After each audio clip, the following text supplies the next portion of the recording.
ये फ्रिज में कटी हुई मिलती हो तो मेरा दिल रोता है, मेरी आंखें रोती हैं।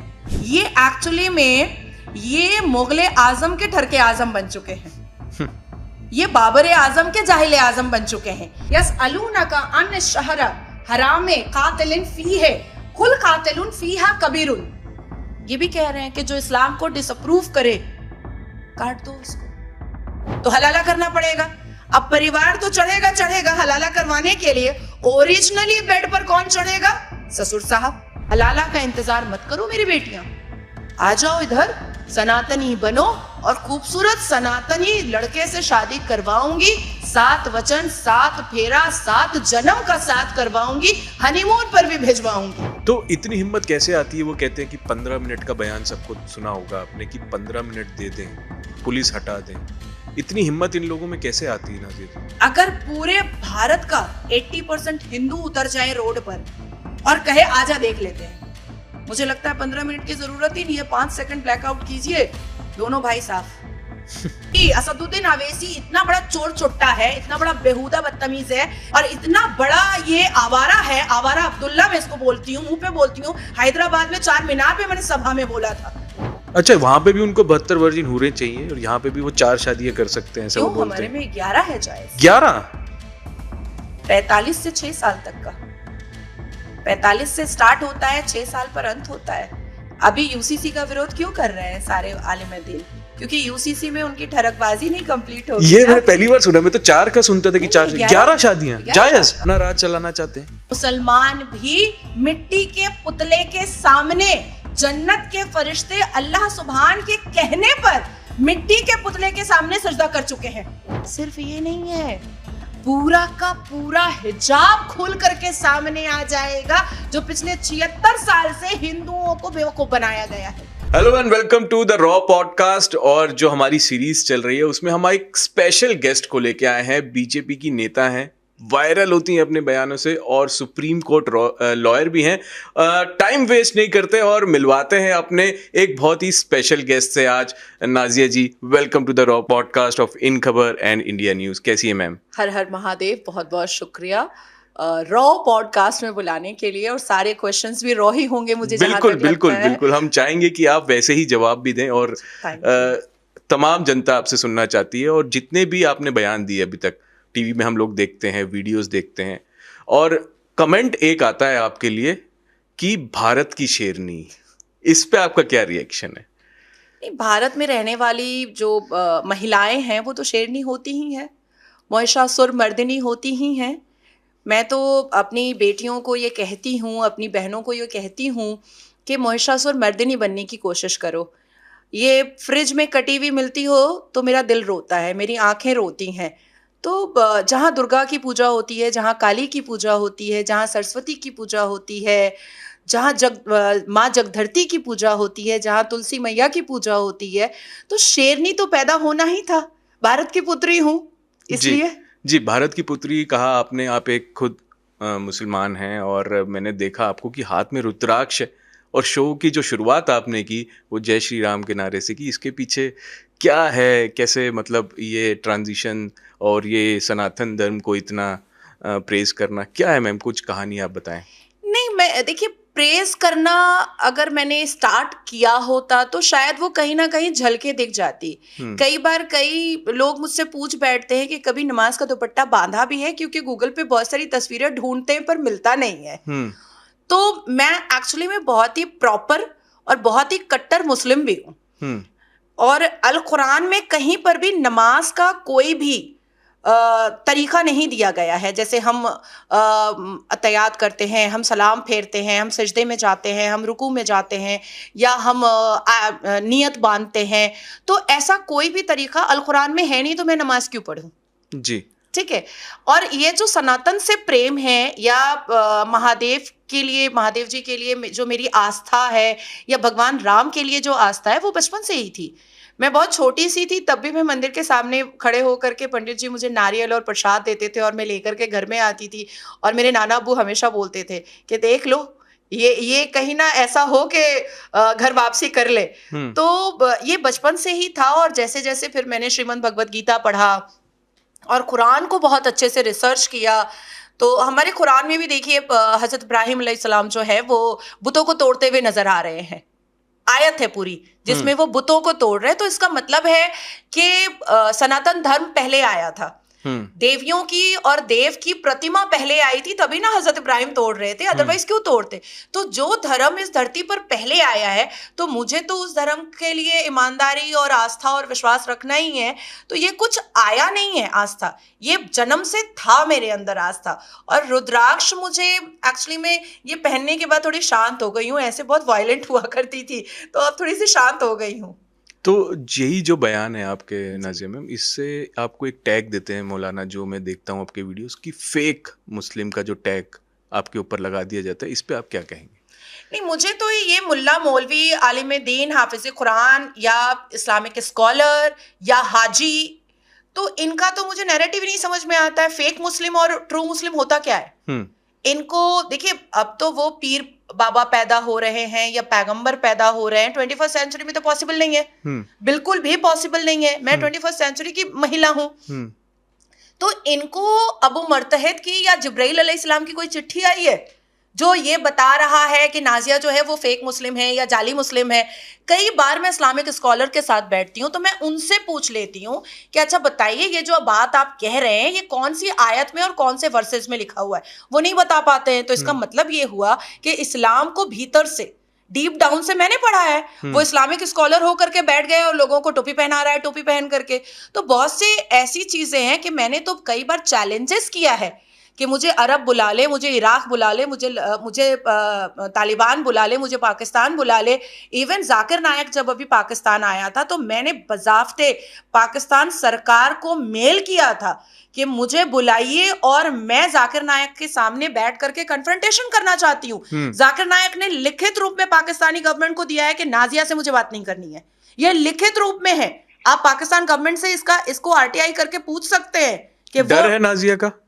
हाँ, क्योंकि मुझे देखिए, मैंने जाकिर नायक पर सिर्फ 2 टिप्पणियां की थी जब वो महाराष्ट्र में एक जमाने में रैली कर रहा था और तब मेरी उम्र बहुत कम थी।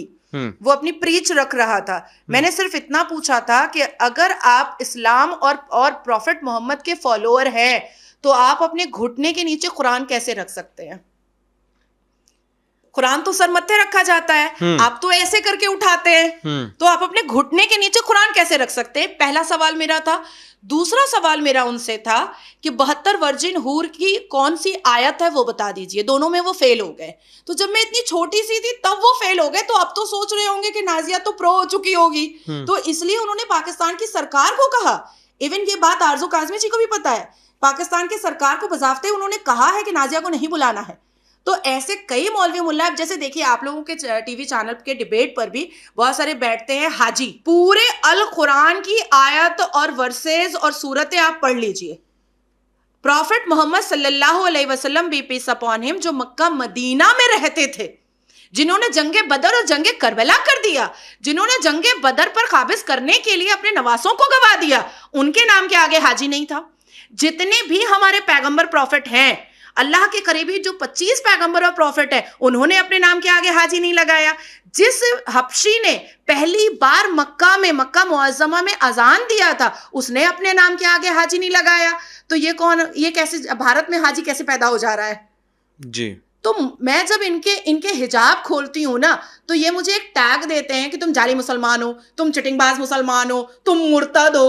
लेकिन मेरे नॉलेज के हिसाब से ये लोग टोपीबाज मुसलमान है जी। और इससे ही जुड़ा हुआ एक सवाल मेरा है कि आपने कहा कि ये टोपीबाज या जाली मुसलमान है, तो लड़कियों को, जैसे हम देखते हैं हमारी बहुत फ्रेंड्स हैं, मुस्लिम फ्रेंड्स हैं, इनको बोला जाता है कि हमारे साथ बात नहीं करना है, पार्टीज में नहीं जाना है। इतना रोक टोक कोई धर्म में कैसे हो सकता है? देखिए, ये हमारा जो इस्लाम है और इस्लाम के मानने वाले जो हैं, वो अमने रसूल का पैगाम पहुंचाना चाहिए था।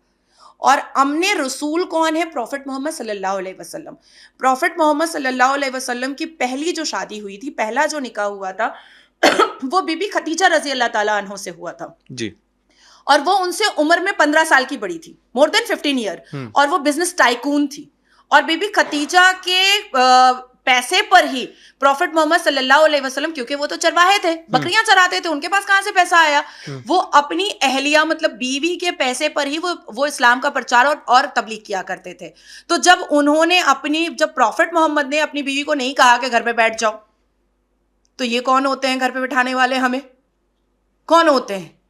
ये एक्चुअली में ये मुगले आजम के ठरके आजम बन चुके हैं, ये बाबर आजम के जाहिल आजम बन चुके हैं। ये अब हमने रसूल के फॉलोअर बचे ही नहीं हैं, बिल्कुल नहीं बचे हैं। हमारे में जेंडर इक्वालिटी में के बारे में सूरह अल बकरा की कई आयतों में मेंशन है। अल्लाह तबारक ताला, अल्लाह सुभान खुद फरमा रहा है अपनी आयतों में, अपने अल्हामी किताब अल कुरान में, कि मेरी नजर में मर्द और औरत यकसा है, मतलब इक्वल है। जेंडर इनइक्वालिटी तो हमारे इस्लाम में थी ही नहीं, ये तो मुगलों ने पैदा किया। ये मुगलों ने लाया कि जो औरत है, जिनको लौंडिया बांदिया बना करके ला रहे हैं, जिनको कॉन्क्यूबाइन बना करके रख रहे हैं, जिनको लूट करके जंगों में ला रहे हैं, उनको सिर्फ अपने बिस्तर की ठरकबाजी के लिए ही वो इस्तेमाल किया करते थे और उसको अंदर ही अपने अपने ख्वाबगाह में ही रखा करते थे, अपने बेडरूम में ही रखा करते थे। तो बेसिकली ये लोग प्रॉफिट मोहम्मद के फॉलोअर नहीं हैं। अगर ये एक्चुअली में अल कुरान के फॉलोअर होते तो बीबी सफिया रजी अल्लाह ताला अन्हा वो तो जंग में तलवार लेकर के निकल जाया करती थी। तो हम जब निकलते हैं कमाने के लिए, हम जब निकलते हैं शिक्षा पाने के लिए, हम जब निकलते हैं अपनी बातों को रखने के लिए, तो इनके पेट में दर्द हो जाता है। अब दूसरी इनकी स्ट्रैटेजी ये है कि हमारे मुस्लिम मर्दों से ज्यादा इंटेलिजेंट मुस्लिम खवातीन होती हैं, मुस्लिम मर्दों से ज्यादा क्रेडिबिलिटी और कैपेसिटी और इंटेलिजेंट पावर वो मुस्लिम बेटियों में ज्यादा होता है। इनको पता है कि इनको अगर हम बाहर निकलने देंगे ये दुनिया फतह कर लेंगी, और जब दुनिया फतह कर लेंगी तो ये बच्चा पैदा करने की मशीन कैसे बनेंगी, फिर हम 4-4 सेक्स टॉय एक बिस्तर पर कैसे रखेंगे, फिर हम हलाला कैसे करेंगे, फिर हम मसियार कैसे करेंगे, फिर हम निकाह मुत्ताह कैसे करेंगे, फिर हम इन बेटियों को बेचेंगे कैसे, फिर हम age of puberty age of marriage कैसे बोलेंगे। अगर सारी मुसलमान बेटियां शिक्षित हो जाती हैं तो ये तो इनके ऊपर कॉन्फ्लिक्ट खड़ा कर देंगी कि भाई तुम हमें क्यों इस्तेमाल कर रहे हो इस्लाम के जस्टिफिकेशन पर, जो है नहीं इस्लाम में, तुम उसको क्रिएट क्यों कर रहे हो मुगले आजम को फॉलो कर करके। तो ये रीजन है हम लोगों को कंट्रोल में रखने का, ताकि इनकी अश्लीलता का नंगा नाच चलता रहे। बट ये अभी भी होता है हमारे देश में, जैसे आपने हलाला का नाम दिया, ये अभी भी प्रचलित है, ये अभी भी होता है। और जिस तरीके से आपने आवाज़ उठाई, ये बाकी मुस्लिम महिलाएं हैं, ये क्यों नहीं आवाज़ उठाती? जैसे मैं एक उदाहरण दूं, इस झारखंड में एक आदम सेना, जो आपने सुना होगा, अभी बहुत ट्रेंड करने लगी है, जिसमें उन्होंने एक फतवे जारी कर दिए कि अगर आप हिंदू पुरुष से बात करेंगी तो आपके ऊपर जुल्म होगा। ये क्यों हो रहा है नाजिया जी? अभी भी क्यों है? क्यों हम लोग नहीं अपनी आवाज़ उठा रहे? देखिए, इक्वालिटी की बात की, हम इतने एजुकेटेड हैं, हम लोग इतने शोज़ देखते हैं जहाँ पे बताया जाता है कि हम लोग सब समान हैं, इतनी पावर्स हमारे पास हैं अगर हम लॉ की बात करें, फिर भी मुस्लिम धर्म में ही ऐसा क्यों? देखिए, सबसे पहले तो मैं क्लियर करूं कि मुस्लिम पुरुष हमारे भारत के संविधान को बिल्कुल नहीं मानते, बिल्कुल नहीं। क्यों ऐसा? आज क्यों? भी वो कोशिश में अपना राज चलाना चाहते हैं? नहीं, आज भी वो कोशिश में लगे हुए हैं कि शरिया मनवा लेंगे हिंदुओं से भी। और आप देखिए, हमारे भारत में 1984 में शाहबानो और सायरा बानो जी ने क्या मांगा था? कुछ रुपए गुजारा भत्ता और इंस्टेंट ट्रिपल तलाक को बैन करना, सिर्फ इतना ही मांगा था ना। बिल्कुल। सर्वोच्च न्यायपालिका से लेकर के संसद तक को जंगे बदर का मैदान किसने बनाया था? मुसलमानों ने बनाया था। और मुस्लिम पुरुषों के वोट के लालच में कांग्रेस ने मुसलमान महिलाओं को 1984 से लेकर के 2017 तक अपनी एड़ियों से कुचला है। कांग्रेस ने जो दुर्दशा किया, हम तो बहुत पहले ही जंग जीत जाते, लेकिन कांग्रेस की वजह से हम जंग जीत नहीं पाए। अब आती है बात कि हिंदू पुरुषों से बात करने पर फतवा क्यों होता है। मुस्लिम पुरुषों में आवारगी, बदतमीजी की, बेहूदगी, बेशर्मी बहुत होती है। एक तो मुसलमान लड़कियां जब शादी करती हैं तो उनके दिल में एक खौफ होता है कि कौन सी सुबह होगी जो तलाक दे देगा, और कौन सा दूसरा रात होगा जो ससुर अब्बा जो है वही चढ़े हुए नजर आएंगे, कौन सा ऐसा साल होगा जो मेरे शौहर का पैदा किया हुआ बच्चा मेरे कोख से वो मेरे ही हस्बैंड को मामू बोलेगा, क्योंकि हमारे में तो चाचाजाद मामाजाद भाई बहन में ही शादी होती है। अब मामाजाद भाई मेरे से निकाह कर लिया है और वो मेरे को तलाक दे दिया है, तो खून का रिश्ता तो नहीं खत्म हो रहा है ना। अब मैंने अगर मामाजाद भाई का बच्चा पैदा किया है तो वो तो फिर अब्बू को अपने मामू बोलेगा।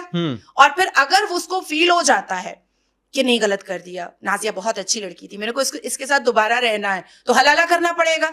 अब परिवार तो चढ़ेगा हलाला करवाने के लिए। ओरिजिनली बेड पर कौन चढ़ेगा? ससुर साहब।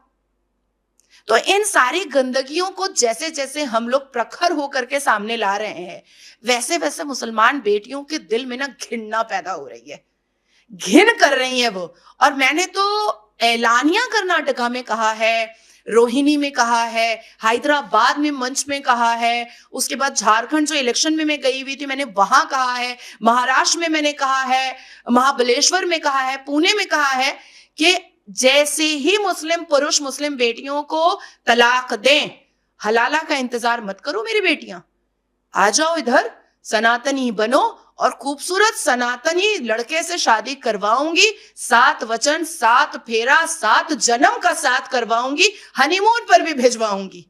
अब सारे मुल्ला परेशान हो गए। अच्छा, भारत के मुल्लाओं को यह भी परेशानी है कि भाई इसके ऊपर अरब से फतवा क्यों नहीं आ रहा है, अब तक इसकी जुबान बंद क्यों नहीं की जा रही है। ये मेरा अगला सवाल यही था कि थ्रेट तो आए होंगे। नहीं, थ्रेट मुझे यही तो मेरे लिए बहुत ब्लेसिंग है, भगवान राम की कृपा है कि मैंने तो अभी अबू धाबी और दुबई में जाकर के अपनी बातें रखी हैं।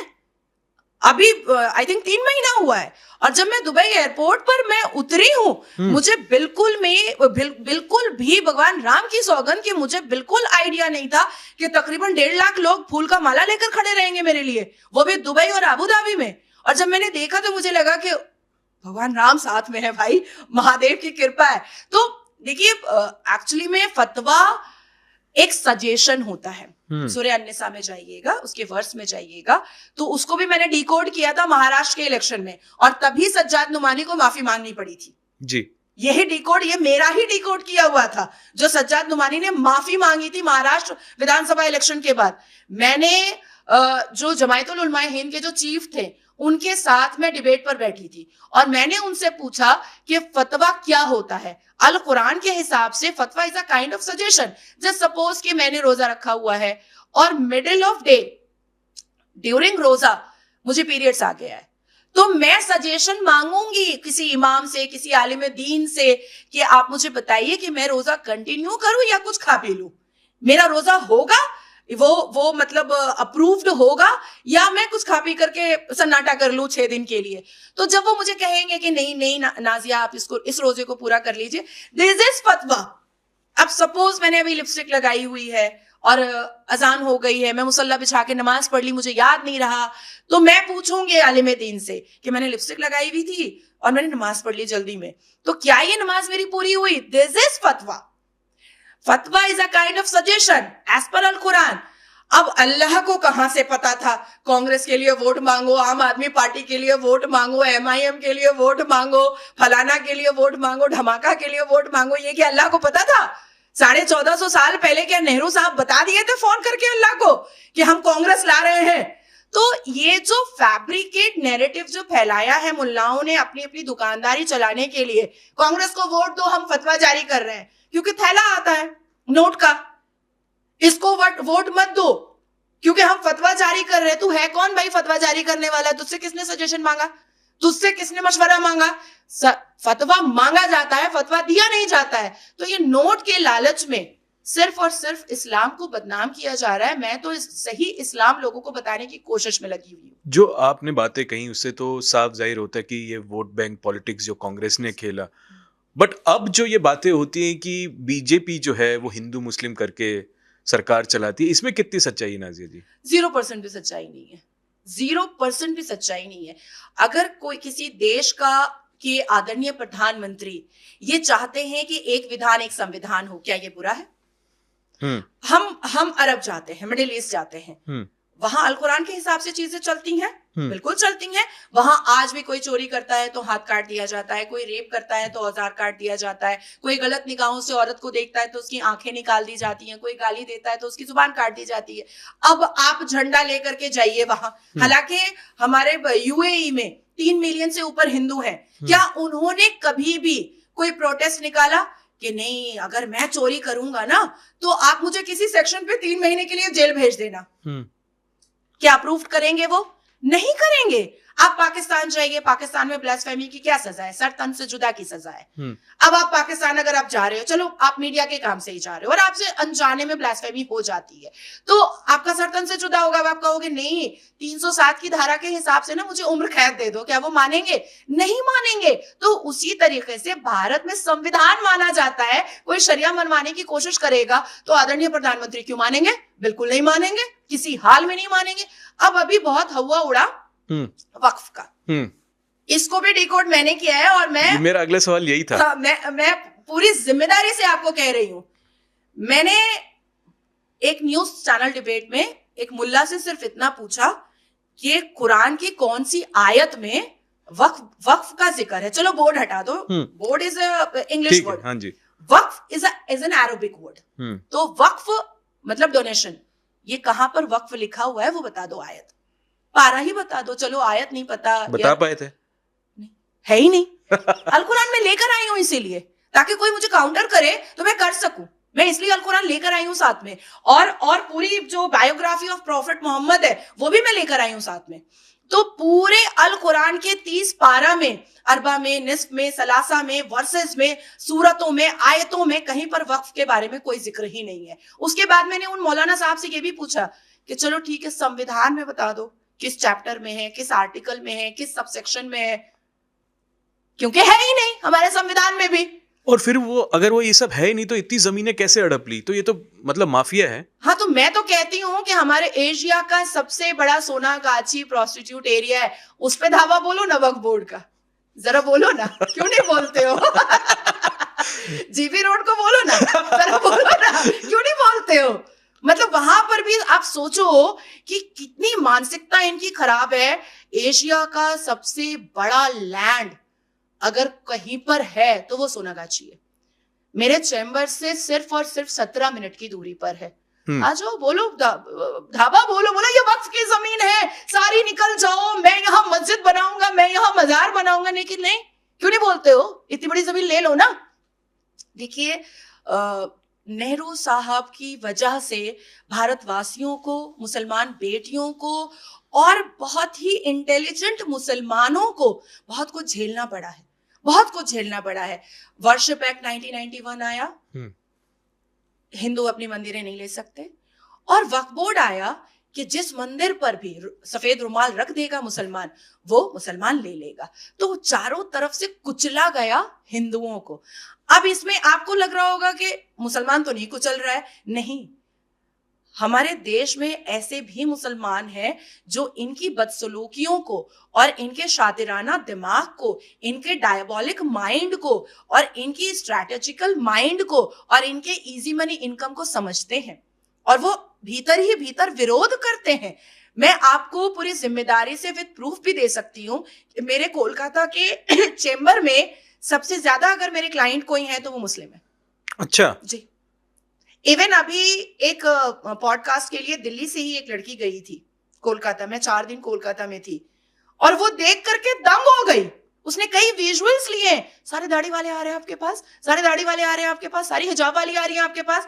मैंने कहा उनको पता है कि उनका दर्द मैं ही समझ सकती हूँ, वो जानती हैं कि उनको इंसाफ मैं ही दिला सकती हूँ, इसलिए वो मेरे पास आते हैं। तो लोग हैं, बस मुखर हो करके सामने नहीं आते हैं, क्योंकि फिर ये रजाकार फौज का आखिरी सिपा सालार जो पाकिस्तानी मुखबिर है असदुद्दीन अवैसी, उस पे मैं आऊंगा। उन्होंने थ्रेट भी दिया कि अगर वक्फ को हटाया तो उन्होंने बोला कि 80-90 दशक हो सकता है कुछ, आप देख सकते हैं, मतलब मैं वो वर्ड यूज नहीं करना चाहता, पर उन्होंने थ्रेट दिया है कि अगर वक्फ हटा तो कुछ भी हो सकता है। जंगे बदर बनाएगा, सबका सर तन से जुदा करेगा, क्या करेगा? सबकी बहू बेटियों का रेप करेगा, काफिर बोल बोल करके, जो हिजबुत तहरीक, जमाते इस्लामी और जैश मोहम्मद करता है, जैश ए मोहम्मद का मतलब क्या होता है? मोहम्मद की सेना। हिफाजतुल इस्लाम का मतलब क्या होता है? इस्लाम की हिफाजत करने वाला। हरकतुल इस्लाम का मतलब क्या होता है? इस्लाम की हरकतों पर चलने वाला। जमात इस्लामी का मतलब क्या होता है? इस्लाम की जमात वाला। और ये लोग क्या कर रहे हैं? ये लोग रेप करते हैं, ये लोग बम मारते हैं, ये लोग लौंडिया बांदिया बनाते हैं, ये लोग चरस कोकीन का धंधा करते हैं, ये लोग बिल्डिंगें तोड़ देते हैं, ये लोग अपनी भी जान 72 वर्जिन हूरों के लिए देते हैं और मासूमों की भी जान ले लेते हैं। तो ये है मोहम्मद की सेना। यही कहा है प्रॉफिट मोहम्मद ने कि रेप करो। ये कब कह दिया प्रॉफिट मोहम्मद ने? ये तो कभी नहीं कहा। देखिए, असदुद्दीन अवैसी पर नेशनल सिक्योरिटी एजेंसी का केस होना चाहिए और इमीडिएट असदुद्दीन अवैसी को अरेस्ट होना चाहिए।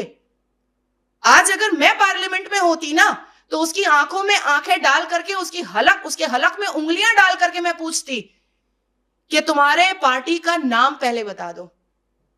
अभी हालिया में महाराष्ट्र के इलेक्शन में उससे किसी ने पूछा था कि रजाकार से आपका क्या लेन देन है? कितना बड़ा झूठ बोला है, सोचिए आप। तो कभी जन्नत नहीं जाएगा, कभी 72 वर्जिन हूर नहीं मिलेगी इसको। कह रहा है मेरा रजाकार से क्या लेना देना, जबकि कासिम रिजवी का बनाया हुआ मुस्लिम इत्तेहादुल मुस्लिमीन है और उसने फिर इसमें टैग लगा दिया ऑल इंडिया। और आज भी असदुद्दीन अवैसी इतना बड़ा चोर चुट्टा है, इतना बड़ा बेहुदा बदतमीज है कि आज भी उसके आप मेमोरेंडम में और उसके पूरे मेंबर के लिस्ट में देखिएगा, एक भी हिंदू नहीं है, एक भी जैन नहीं है, एक भी बौद्ध नहीं है। और इतना बड़ा ये आवारा है, आवारा अब्दुल्ला मैं इसको बोलती हूँ, मुंह पे बोलती हूँ। हैदराबाद में चार मीनार पे मैंने सभा में बोला था कि इसके अंदर हिम्मत अगर है तो ये मेरे सामने आकर के कहे कि वक्फ बोर्ड को कोई अगर हटाएगा तो देख लेंगे। मैं तो कहती हूं अभी देख, तू अभी देख। और एक बात इसलिए और कहता है कि भारत हमारा है, हमारे दादा परदादा का है, हमारे पैगंबरों का है।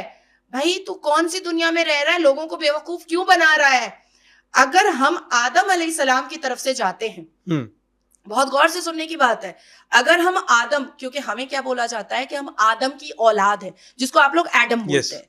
अगर हम आदम की तरफ से जाते हैं, हम आदम की औलाद है, तो अल कुरान ये साबित करता है कि आदम को जन्नत से उतारा गया था, लिटरली फेंका गया था। तो जन्नत से जो उनको उतारा गया था वो श्रीलंका में उतारा गया था। तो भैया तू श्रीलंका जाना, जा करके तू जितना झंडा लहराना है तू लहराना। फलस्तीन जिंदाबाद बोलता रहा पर फलस्तीन गया नहीं। हालांकि सुप्रीम कोर्ट के गेट डी पर मैंने उसको कहा खड़े होकर के कि तू भी चला जा फलस्तीन, टिकट मैं दे देती हूं, 2-4 बलात्कार तू भी कर ले, बुढ़ापे में जवानी आ जाएगी। पर गया नहीं, यहीं से चिल्लाता रहा। तो बेसिकली ये वो अपनी रोटी सेकता है, बस रोटी सेकता है। वो जो लुच्चे लफंगे टाइप के जो 72 वर्जिन हूरों के जो दीवाने होते हैं, जो लड़कियों का कमर और क्लेविज देखते हैं मुसलमान, जो लड़कियों को ताड़ने का काम करते हैं, वही भीड़ उसके पास है। अगर असदुद्दीन अवैसी वाकई में मुसलमानों का नेता होता तो क्या वो पार्लियामेंट में अकेला होता? अकेला तो नहीं होता। बट मोर देन 25 करोड़ हम मुसलमान हैं। चलिए 20 तो होते उसके मेंबर ऑफ पार्लियामेंट, नहीं हो सकते, क्योंकि मुसलमानों की वही भीड़ उसके पास है जो आवारा और बदतमीज है। तो इतनी हिम्मत कैसे आती है? वो कहते हैं कि 15 मिनट का बयान सबको सुना होगा आपने कि 15 मिनट दे दें, पुलिस हटा दें। इतनी हिम्मत इन लोगों में कैसे आती है नाजिया जी? देखिए, इतनी हिम्मत इसलिए आती है क्योंकि भारत में एक मैं बोल देती हूँ, कोई एक हिंदू महिला बोल देती है तो उसको बैन कर दिया जाता है, सस्पेंड कर दिया जाता है। कोई एक हैदराबाद से कोई नेता बोल देता है तो कुल मिलाकर के पूरे भारत में 2-4 लोग बोलते हैं। अगर पूरे भारत का 80% हिंदू उतर जाए रोड पर और कहे आजा देख लेते हैं, मुझे लगता है 15 मिनट की जरूरत ही नहीं है, 5 सेकंड ब्लैकआउट कीजिए, दोनों भाई साफ। ये तो अब हम ओवैसी साहब से जरूर बातचीत करेंगे, बिल्कुल करिएगा और उससे पूछिएगा।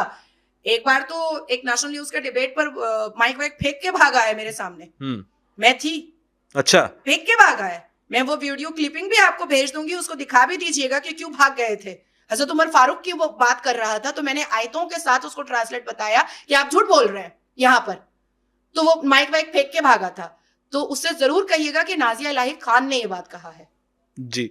और आपने अपनी स्टेटमेंट में ये 72 वर्जिन हूरों की बात की, क्या ये सच में ऐसा होता है कि जन्नत में ऐसा कहीं लिखा गया है कि ऐसे 72 हूरें मिलेंगी मुसलमानों को? हमारे अल कुरान में हूरों का जिक्र है, हुरों का बिल्कुल जिक्र है, लेकिन ये जो है ना वो लस्ट के लिए, कि अगर हम, जैसे होता क्या है जब हम पैदा होते हैं तो हमें जीने का बहुत लालच होता है ना, हम जी लें, कुछ कमा लें, कुछ बना लें, अपनी एक गरिमा बनाएं, कुछ पढ़ लें, अपने अगर पुरुष है तो बीवी रखें, अगर महिला है तो हस्बैंड रखें, बच्चे हो, परिवार हो। तो इन सब चीजों से दिमाग को हटवाने के लिए, पुरुषों को आतंकवादी बनाने के लिए एक बहुत खूबसूरत 72 वर्जिन हुरों का एक नैरेटिव क्रिएट किया गया है। जैसे पॉर्न होता है, ब्लू मूवी होती है, उसी तरीके से ये मौलवी मुल्लाओं ने 72 वर्जिन हुरों का पॉर्न मूवी क्रिएट किया है कि वो 135 फुट की होगी और उसके उसके चमड़े इतने गोरे होंगे, वो उल्टी करेगी तो शहद बन जाएगा, वो सुसु करेगी तो खमाम बन जाएगा, उसके कान से जो गंदा निकलेगा वो खजूर का हलवा निकलेगा। तो ये सब क्या और लोग इसको फॉलो भी कर लेते हैं। हाँ, क्यों? मतलब कहाँ पढ़ाया जाता है ऐसा कि अगर कोई ऐसा, जो हम जीने का तो जरिया दिखा नहीं रहे कि आप असल जिंदगी कैसे जिएंगे।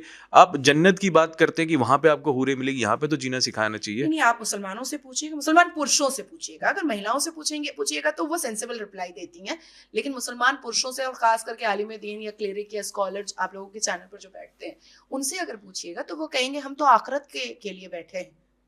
वो मर करके 72 वर्जिन हूरों के लिए ही बैठा रहता है, वो जिंदगी में कुछ कमाने के लिए या जिंदगी को बनाने के लिए बैठता ही नहीं है। तो उसको तो 72 वर्जिन हूरों का ही नशा है। अच्छा, वहां पे भी उनको 72 वर्जिन हूरें चाहिए और यहाँ पे भी वो 4 शादियां कर सकते हैं, ऐसा वो क्यों? बोलते हमारे हैं। में 11 है जायज। 11? 45 से 6 साल तक का, 45 से स्टार्ट होता है, 6 साल पर अंत होता है। अभी यूसीसी का विरोध क्यों कर रहे हैं सारे आलिम दीन?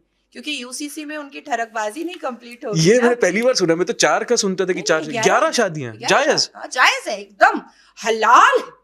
इवन हमारे अल कुरान की कई आयतों में ये बात लिखी हुई है कि अगर आपकी उम्र 50 है तो आप 40 की लड़की से क्यों शादी करें। मैं ये एग्जाम्पल दे रही हूँ, कम उम्र की लड़की से शादी करो ताकि तुम उसके साथ खेल सको और वो तुम्हारे साथ खेल सके।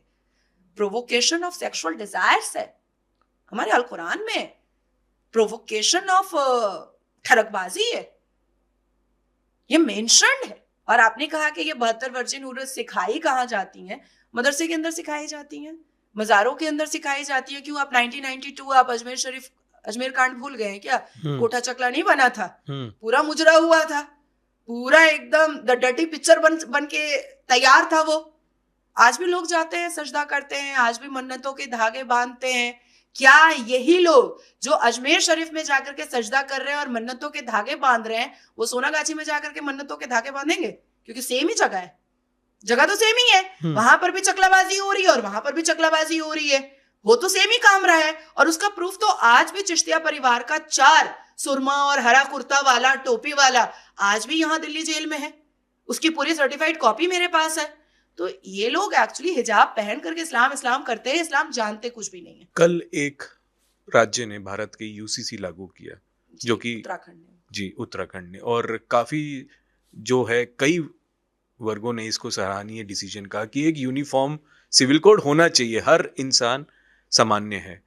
बट जैसे ही ये होता है वहां पे रिएक्शन आने शुरू होते हैं।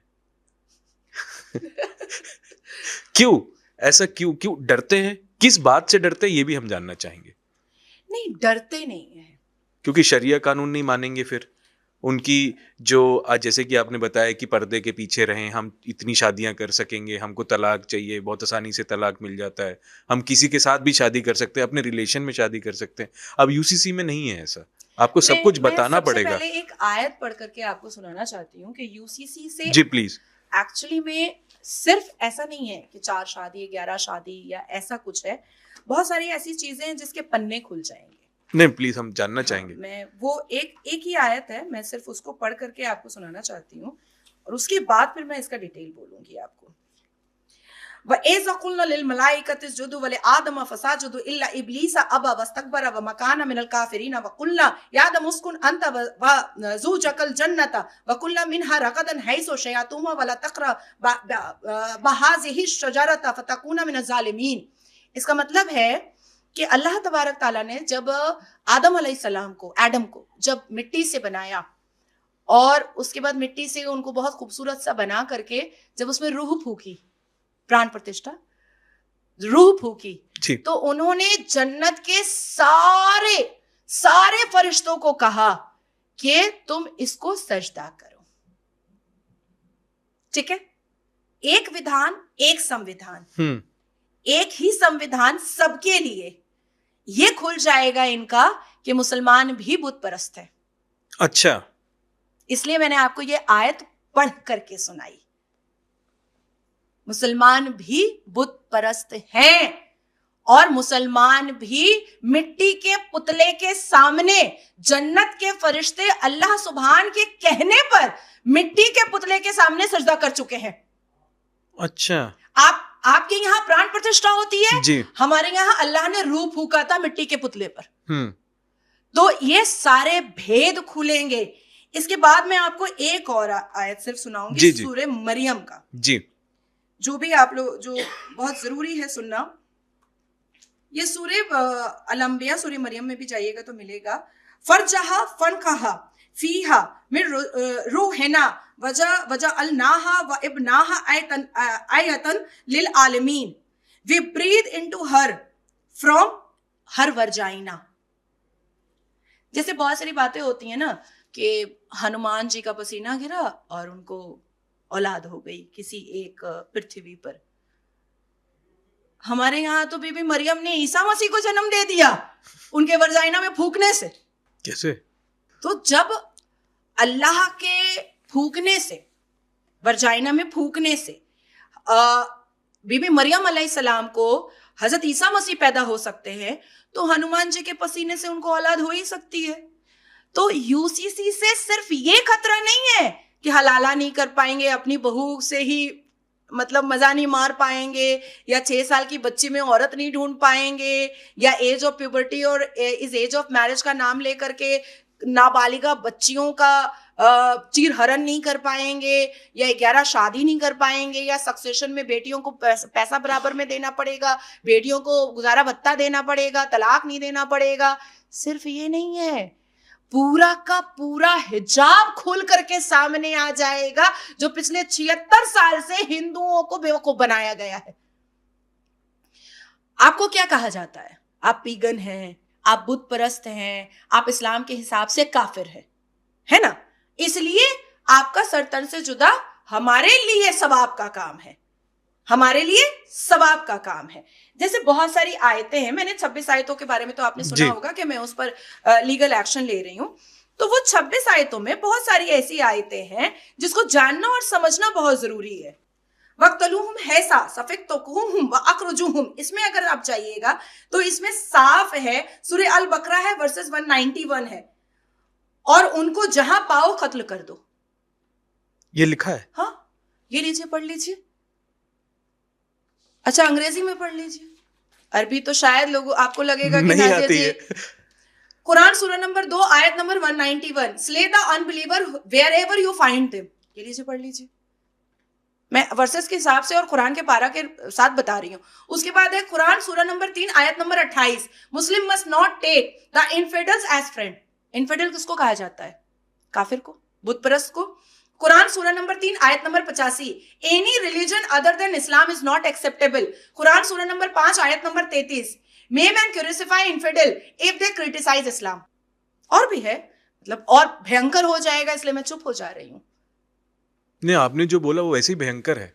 और इसके बाद मैं आपको एक चीज और बताना चाहती हूँ। ये बायोग्राफी है, अब ये मेरी तो लिखी हुई नहीं है, मैं सबको दिखा देना चाहती हूँ। ये है इम्तियाज अहमद, MSc और फिलोसफी भी है, लंदन के हैं। बायोग्राफी लिखे हैं प्रॉफिट मोहम्मद जी के की। यस अलूना का अन शहरा हरामे कातिलिन फी है खुल कातिलुन फीहा कबीरुन। ये भी कह रहे हैं कि जो इस्लाम को डिसअप्रूव करे काट दो उसको। अंग्रेजी में ट्रांसलेशन है। जब वो यही पढ़ेंगे तो यही सीखेंगे मैम। तो यही तो मैं कह रही हूं तब से। तो यूसीसी से डर सिर्फ इस बात का नहीं है। पहले क्या होता था कि इन्होंने एक ईरा, एक डेकेड राम मंदिर नहीं बनने देंगे, ये मेरी बाबरी मस्जिद है, ये मेरी बाबरी मस्जिद है, शरिया का मजाक लाते हैं। और कोर्ट भी जैसे लग रहा है शरिया की किताब लेकर के बैठा हुआ है साथ में, और संविधान नहीं लेकर बैठा हुआ है। अब इनको समझ में आ गया, यूसीसी आ गया है। अब हम कहेंगे कि वक्फ हम नहीं हाथ से जाने देंगे, हम बचा लेंगे। कैसे बचाओगे? कैसे बचाओगे? एक विधान, एक संविधान, uniform civil code, common civil law. तुम तो कुरान से भी नहीं साबित कर सकते हो कि वक्फ होना चाहिए। तुम तो शरिया की किताब से भी नहीं साबित कर सकते कि वक्फ होना चाहिए, और तुम संविधान से तो बिल्कुल नहीं कर सकते। इसलिए वक्फ की पीड़ा, इसलिए यूसीसी की पीड़ा है। अरे इनका क्या है, ये तो मुजरा और तवाइफ खाना फिर से खोल लेंगे अपनी अश्लीलता की ठड़कबाजी करने के लिए। इनकी पीड़ा जो है इजी मनी इनकम। अब आप देखिए हमारे अल कुरान में साफ लफ्जों में मजार परस्ती गुनाह है, साफ लफ्जों में। आयत पूरी नाजिल की गई है, पूरी आयत नाजिल की गई है कि अल्लाह तबारक ताला, अल्लाह सुभान ने अबू मरतहद को भेजा, जो अल्लाह के फरिश्ते, मैसेंजर ऑफ गॉड। उन्होंने पैगाम दिया कि प्यारे नबी के पास जाओ और उनको कहो कि पक्की कब्रिस्तान है और पक्की मज़ारों को दरहम बरहम कर दिया जाए। दरहम बरहम मतलब डिमोलिश कर दिया जाए। तो अबू मरतहद आए, मैसेंजर ऑफ गॉड, और उन्होंने प्यारे नबी प्रॉफिट मोहम्मद को ये पैगाम दे दिया कि अल्लाह सुभान का ये पैगाम है। प्रॉफिट मोहम्मद सल्लल्लाहु अलैहि वसल्लम ने दूसरी आयत नाजिल की कि मेरी उम्मते रसूल, मेरी उम्मह, मेरे अशरफुल मखलूकात, मेरे मोमिन और मोमिनात जो मुझे मानते हैं, जो मुझे फॉलो करते हैं, वो कभी भी मजार परस्ती नहीं करेंगे। मैं पक्के कब्रिस्तान में नहीं खड़ा होता बगल में, और मजार तो बिल्कुल भी नहीं, नामुमकिन वाली बात है। इवन उसके एक वर्ष में नीचे में एक आयत आ गई कि जो कोई भी मजार परस्ती करेगा, जो कोई भी सजदा करेगा, जो कोई भी मजार पर जाकर के मन्नतें मांगेगा, उसको जन्नत की खुशबू अता नहीं होगी, अल्लाह उससे बेहद नाराज होगा। अब आप बोलिए कि ये तो इस्लाम के खिलाफ हो रहा है ना, तोड़ तो सारी मज़ारें। मुझे तो लगता है मैं ही कभी हथौड़ा लेकर के जाऊं और अजमेर शरीफ पे धाम धाम मारूं मैं। कौन मना करेगा मुझे? अरब मना करेगा?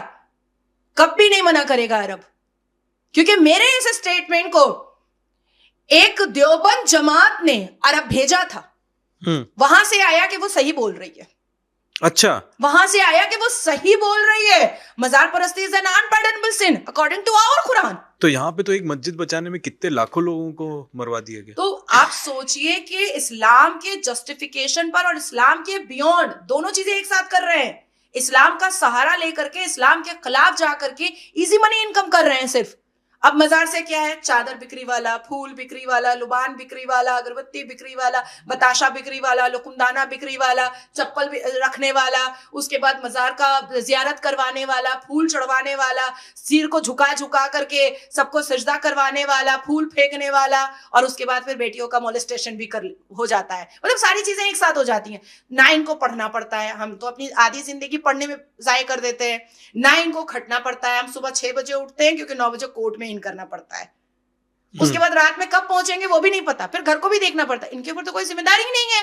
ये सज सवर करके हरा कुर्ता पहन करके जालीदार टोपी पहनता है, आंख में सुरमा लगाता है, सबके मुंह में कालिक मारता है, सबको टोपी पहनाता है, और आराम से एक एक दिन में 2-2 लाख रुपए कमा करके आता है। क्या इसका इनकम टैक्स दे रहा है? दे रहा है क्या इसका इनकम टैक्स? क्या चीज का इनकम टैक्स दे रहा है? अगरबत्ती कितना बेचा, कितना भीख मांगा, एक एक चादर है अजमेर शरीफ में। आपको पता है मैं नकाब पहन के अजमेर शरीफ भी जा चुकी हूँ। अच्छा जी, मेरे पास फोटो भी है उसकी, और जानबूझ करके ऐसे उठा करके मैंने तस्वीर ली ताकि मैं प्रूफ कर सकूं कि मैं ही हूं। लोग ये ना कह दे कि कोई और है ये दिखा रही है। मैं सारे प्रूफ रखती हूँ। मैं अजमेर शरीफ गई थी तो मैंने कहा मुझे जियारत करनी है। हाँ। तो उन्होंने कहा कि बाजी 5,000 की चादर से स्टार्ट होता है, 8,000, 10,000, 11,000, 15,000, 18,000। एक काम करे बाजी, बड़ी सी मन्नत मांग ले और एक चांदी का गेट लगवा दे। मैंने कहा कितना आता है भैया चांदी के गेट में? ज्यादा नहीं आता बाजी, 8 लाख रुपए के चांदी के गेट आते हैं, आपकी मन्नत पूरी हो जाएगी। अब आप सोचो, क्या आप 1 सेकंड में 8 लाख रुपए कमा सकते हैं? वो कमा रहे हैं। अजमेर शरीफ के मुजाबिरों के पास रेंज रोवर है, मर्सिडीज है, कैन यू इमेजिन? और टैक्स नील बट्टा सन्नाटा। हमारे देश के इनकम टैक्स ऑफिसर को तो मुझे हंसी आती है उनके ऊपर। हमारे पास तो दौड़े दौड़े चले आते हैं, आपके पास तो दौड़े दौड़े चले आते हैं। अगर हमें ITR सबमिट करने में 10 दिन का लेट हो जाए तो 500 कॉल आता है, नोटिस आता है। भैया जरा अजमेर शरीफ घुस जाओ, जरा शाहीन बाग घुस जाओ, जरा ओखला घुस जाओ, जरा चार मीनार घुस जाओ, जरा जामा मस्जिद घुस जाओ, देखो कितना कमा रहे हैं वो। देखो तो कम से कम। जैसे मैं अपनी आइडेंटिफिकेशन छुपा करके इतनी सारी चीजें मैं प्रोक्योर कर सकती हूँ, इतने सारे प्रूफ मैं प्रोक्योर कर सकती हूँ, तो क्या इनकम टैक्स ऑफिसर नहीं कर सकते हैं? वो तो और भी अच्छे तरीके से कर सकते हैं। वो तो ऐसी पूरी एक टीम हायर कर सकते हैं कि चलो आज यहां जाओ, चलो आज वहां जाओ, और हाथ पकड़ो, रंगे हाथ रेड करो, लेकिन नहीं करते। तो ये इजी मनी इनकम है, दैट्स इट। इसीलिए डरा रहे हैं यूसीसी से, नहीं यूसीसी नहीं आएगा, नहीं यूसीसी नहीं आएगा। एक तो उनका अश्लीलता हो ही रहा है हैम्पर, साथ साथ में अब सोचिए मौलाना जो है वो अपना 10 का डिग्री लेकर के खड़ा होगा नौकरी की लाइन में, उसको पढ़ना पड़ेगा, उसको कमाना पड़ेगा, और यहाँ तो मस्त एकदम इतर वितर लगा करके फूल बेच करके 4-4 लाख रुपए कमाए जा रहे हैं। तो यूसीसी इनके लिए दिक्कत सिर्फ 4 शादी के लिए या निकाह मुत्ता के लिए या 6 साल की बच्ची से निकाह करने के लिए नहीं है।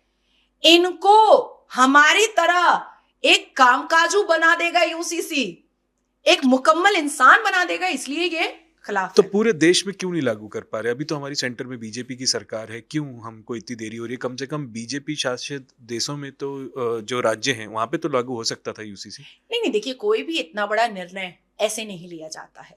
क्या वजह है? आदरणीय प्रधानमंत्री को क्या आप इंदिरा गांधी समझ रहे हैं कि एक अर्ली मॉर्निंग उठे और मेरी सरकार गिरने वाली है तो चलो इमरजेंसी लागू कर दे?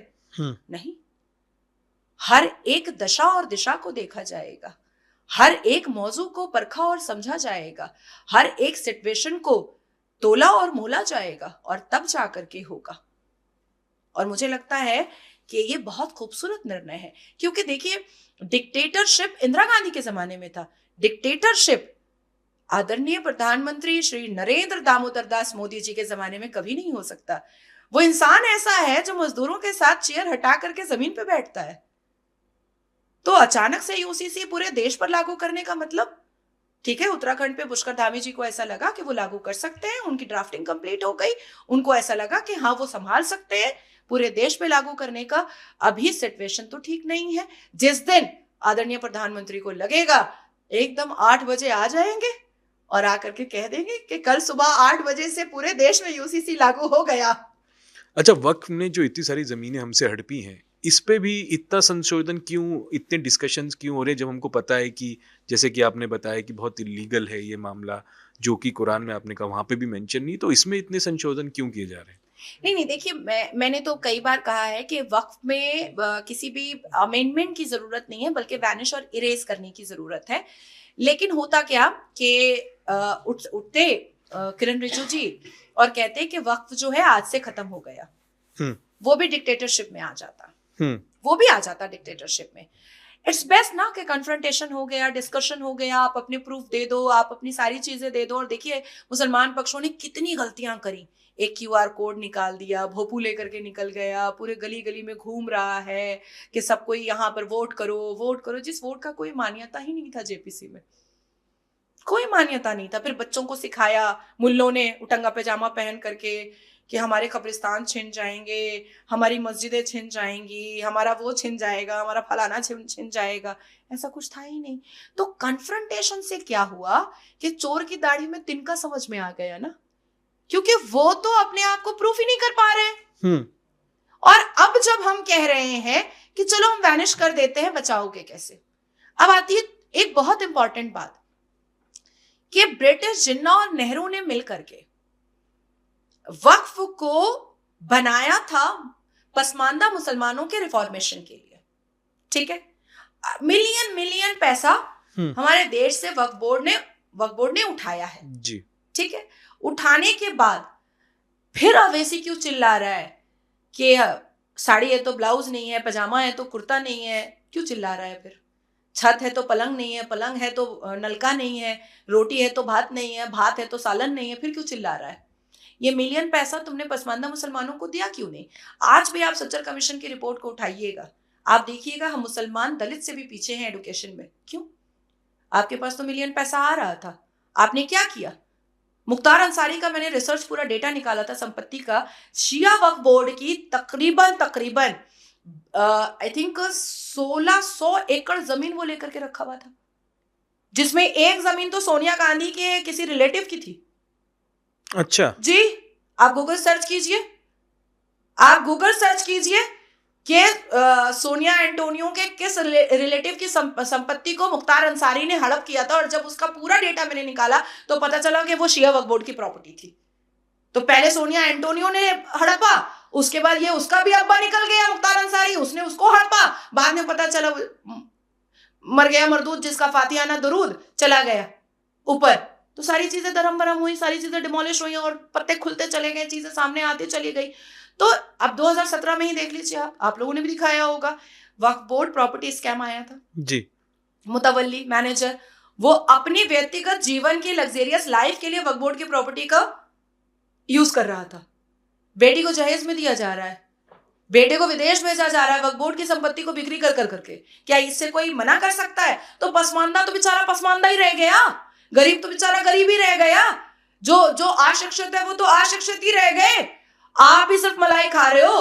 और असदुद्दीन अवैसी चोर चुट्टे ने खुद कहा है कि कई एकड़ जमीन, 1100 एकड़ जमीन का कोई प्रूफ ही नहीं है, कोई कागज ही नहीं है।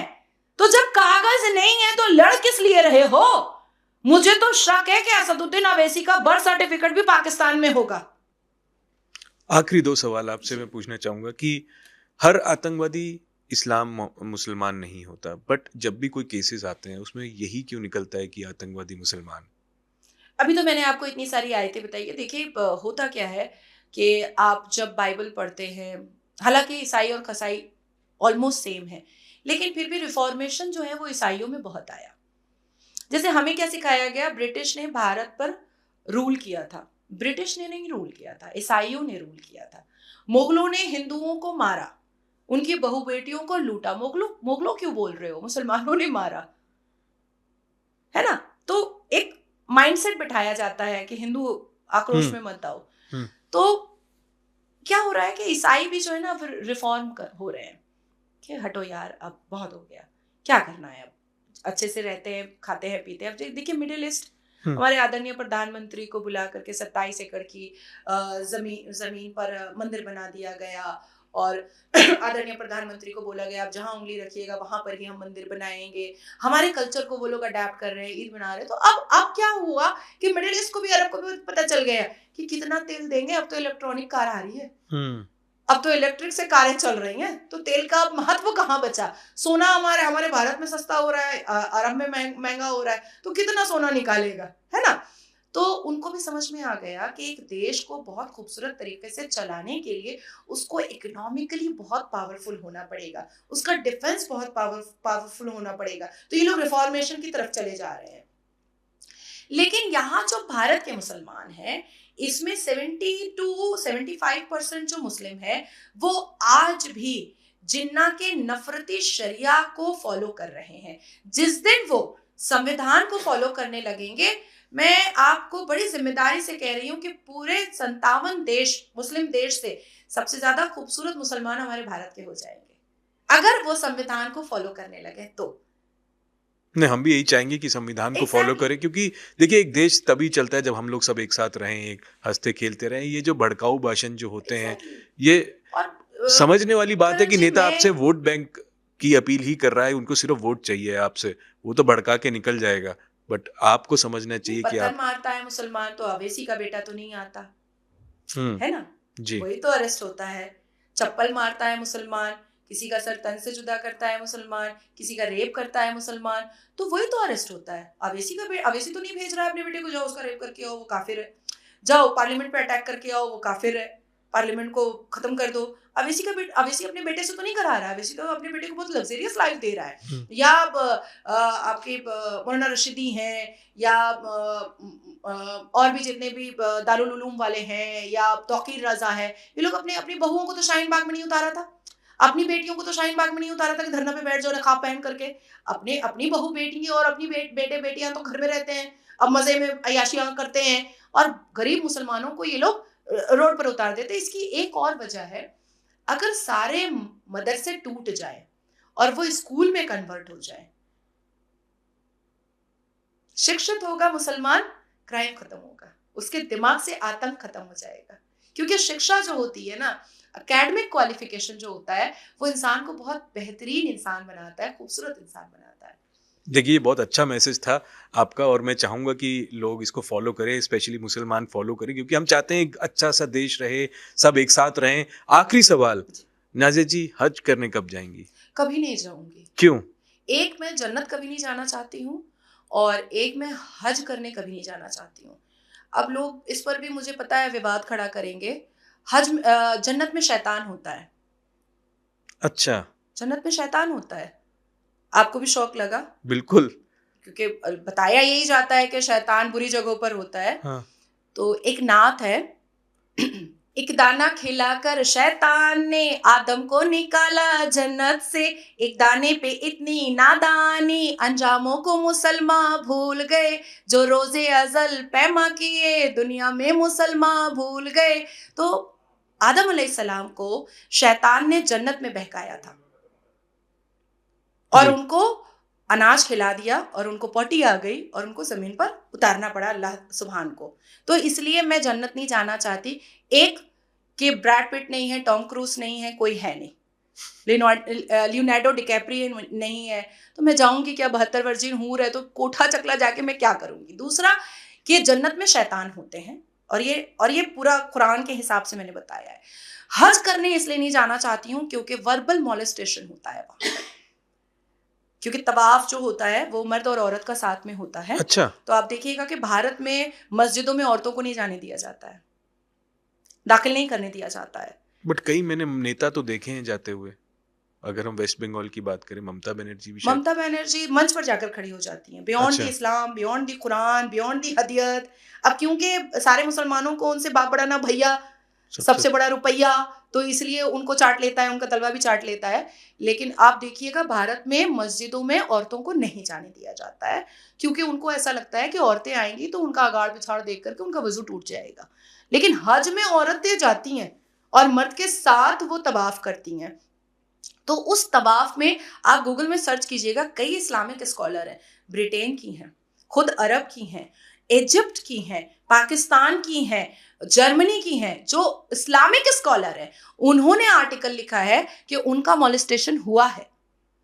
पूरे उजू को बहुत ही ब्रूटल तरीके से वर्बल मॉलेस्ट किया है मर्दों ने तवाफ के दौरान, हज के दौरान। तो इसलिए मुझे कोई शौक नहीं है, क्योंकि मैं हिंदुओं के बीच में इतने पाक तरीके से, इतने पवित्र तरीके से, इतने सुरक्षित तरीके से रहती हूँ। तो इसलिए कुंभ जा रही हूँ स्नान करने के लिए। अच्छा, कब जाएंगी? 9 फरवरी को मैं कुंभ पहुंच रही हूँ। 11 फरवरी मेरा जन्मदिन है, तो 11 फरवरी को मैं कुंभ में मतलब गंगा स्नान, गंगा मैया का स्नान करूंगी, पवित्र करूंगी खुद को। तो ये थी नाज़िया जी, जिन्होंने आज खुल के हमसे बात की यूसीसी पे, वक्फ पे, और कई तमाम जो डाउट्स थे लोगों के, उस पर बात की। और हम यही चाहते हैं कि जो मुल्क है ये बहुत शांति से रहे और सब एक साथ रहें। यही मैसेज इस वीडियो के दौरान हम देना चाहते हैं। आपका कोई सवाल हो मैम से, आप पूछना चाहें तो कमेंट सेक्शन में हमसे ज़रूर पूछिएगा, ताकि हम नाज़िया जी के पास जाएं और पूछें कि ये कमेंट पे क्या आप रिप्लाई करेंगे। बाकी आप देखते रहिए